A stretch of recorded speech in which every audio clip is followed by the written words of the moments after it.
In this video, we are going to make a delicious blackberry cobbler.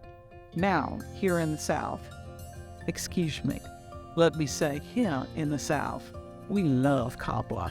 It is almost a fifth food group. Well, that along with the pound cake. Now, with summer fast approaching, I thought it would be a great time to make this blackberry cobbler. This is an old-fashioned recipe that Mama used to make for Daddy on his birthday. So let's bake some up.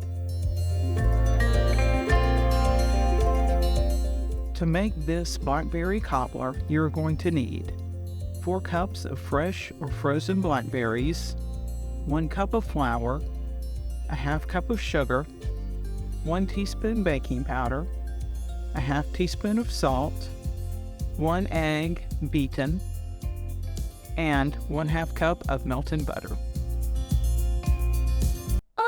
Okay, before we start baking, I need to let you know that you can use fresh or frozen blueberries in this recipe.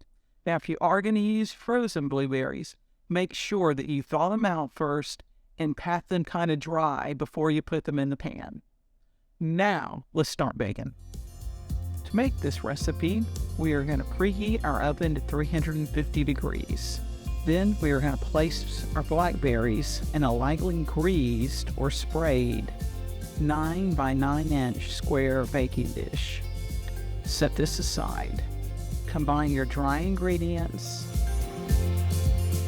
and then mix in the beaten egg. Sprinkle these dry ingredients with the egg over the blackberries. Pour your melted butter over the top. Bake at 350 for 50 to 60 minutes. Fresh from the oven, look at this golden brown beauty.